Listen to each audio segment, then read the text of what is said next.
Helmet hair is a sign of a good PM. Hi, I'm Amanda, and this is a day in the life of a project manager. It's 5 a.m. and I made it to my gym class. I'm reinvigorated, ready to start my day and see all my friends at our morning huddle. My main responsibilities involve managing the design, engineering, and costs of our contract.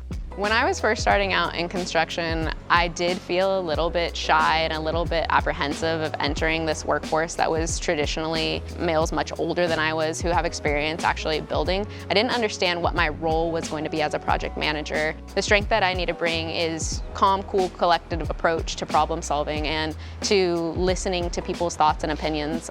The skills required for this job are organization number one, being resourceful, passionate, patient, and curious also help. Some of the challenges that I face in a normal day-to-day come up by reviewing the strategy and how we're tracking in the next 6 weeks against it.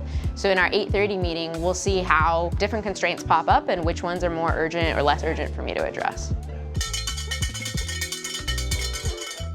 Mock-up restrooms. Track-in, completing this week with framing? Yes?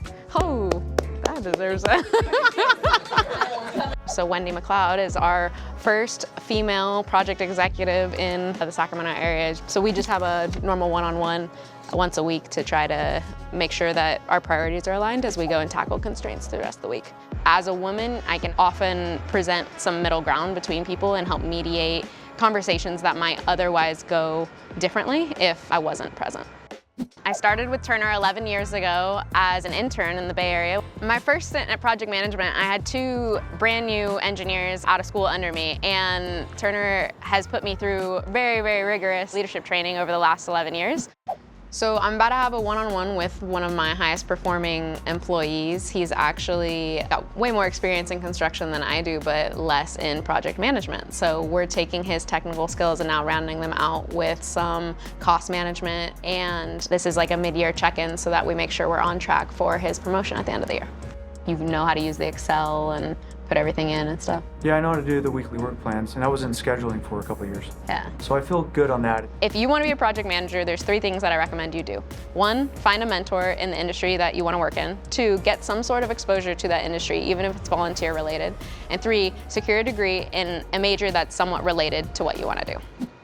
As I go through my various meetings throughout the day, I get different responsibilities and tasks, and in order to help me prioritize what I have to do today, I sort them by what's urgent and important. That would be doing it now. Important but not urgent, I would do it soon. Urgent, not important, which I would usually coach somebody else to do because I needed to get taken care of right away. And then things that are not urgent nor important, I would delegate to different members of my project team. A mentor of mine a long time ago said there was no such thing as work-life balance, it's more about work-life integration. So a lot of what I do in my free time involves investing energy in friends who might happen to be coworkers as well, doing things such as hiking and soccer.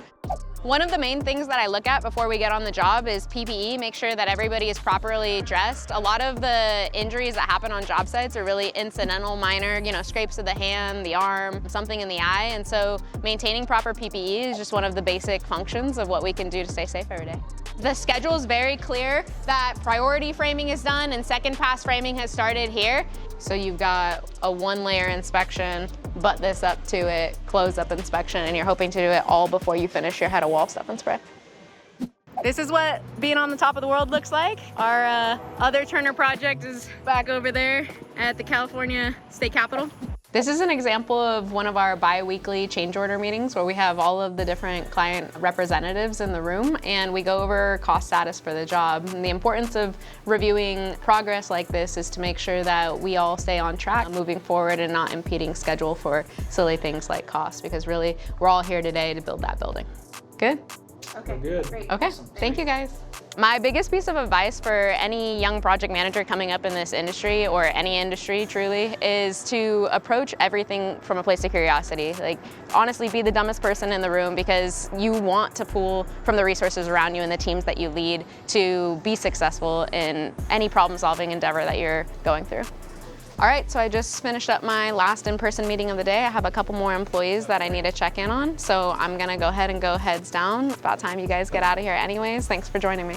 And having a very, very high level of organization. which when you look at the back of my my desk, that's so messy right now.